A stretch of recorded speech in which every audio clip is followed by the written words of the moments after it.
Часов 12.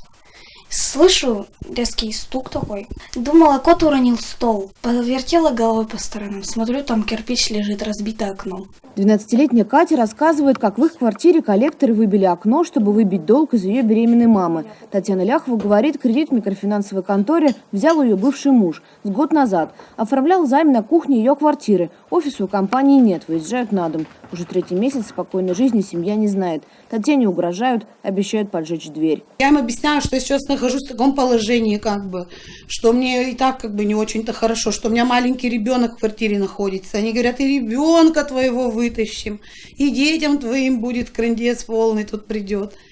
И все равно ты будешь платить, вот у них одни какие-то вот эти вот фразы, ты будешь платить. Пока мы беседуем с Татьяной, ей на телефон снова звонят. Девушка на том конце трубки объясняет, бывший муж женщины просрочил пару платежей, долг вырос почти вдвое. Сам он пропал. Чтобы не работать себе в убыток, микрокредитная контора продала договор коллекторам с адресом женщины. А они, чтобы получить свой барыш от сделки, буквально выбивают из людей деньги, как в 90-е. Угрожают соседям, пишут на стенах подъезда и стабильно пару раз в день давят на нервы беременной женщины по телефону. Вместе со своими бандитами вы приезжаете.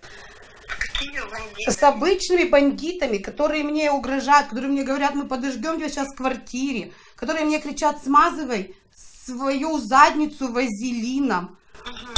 Ну я что вам могу сказать? Начинайте платить, чем быстрее. Почему должна платить я?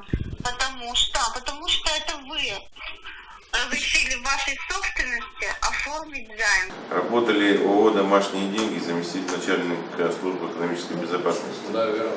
Это уже Челябинск. За решеткой работник той самой компании, что терроризирует Наталью. Его обвиняют в разбойном нападении. Антон Гилко, требуя расплаты, прострелил должнику из травматического пистолета плечо. Пострадавший не ходит в суд, избегает камер. Слово за него держит адвокат. Говорит, деньги мужчина брал на лечение матери. Потом начались проблемы с работой. Платить не отказывался. Просил кредиторов о разумной рассрочке долга. Ему начали бычки кидать на порог. Он попросил убрать. В дальнейшем в словесной перепалке произошел вот такой вот конфликт. То есть он достал пистолет и произвел выстрел непосредственно в плечо, попал. После ранения мужчина не может работать совсем. Он строитель и сейчас остался буквально без рук. Жена после этой истории взяла ребенка и от него ушла. Несмотря на следствие, мужчине продолжают поступать угрозы, а адвокат коллектора просит его пожалеть и отпустить до приговора под домашний арест. Те доводы, которые приведены, надуманы.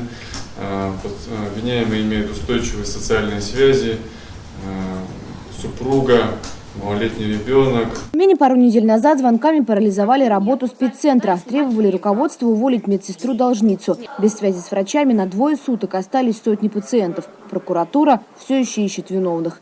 Также в Челябинске полгода назад блокировали работу региональной больницы. Звонили, разыскивая должника несколько дней подряд, занимая все линии связи. Виновных полиция так и не нашла. Звонки в Челябинскую клинику прекратили только после огласки в СМИ.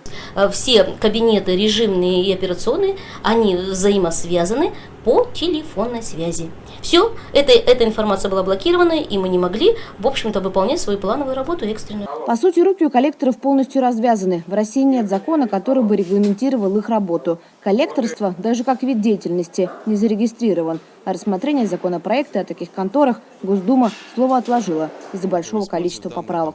От них можно избавиться только через официальную регистрацию и официальное лицензирование факторинговой, фактически коллекторской, то бишь факторинговой деятельности. И в Уголовном кодексе нет статьи, которая бы наказывала их жестокие методы работы. Поэтому у беременной Татьяны в полиции даже заявление не приняли. Сказали, что еще доказать нужно, кто разбил ей окно. А звонки с угрозами на уголовное дело не тянут. Вот если что посерьезнее случится, что точно потянет на статью, тогда обращайтесь.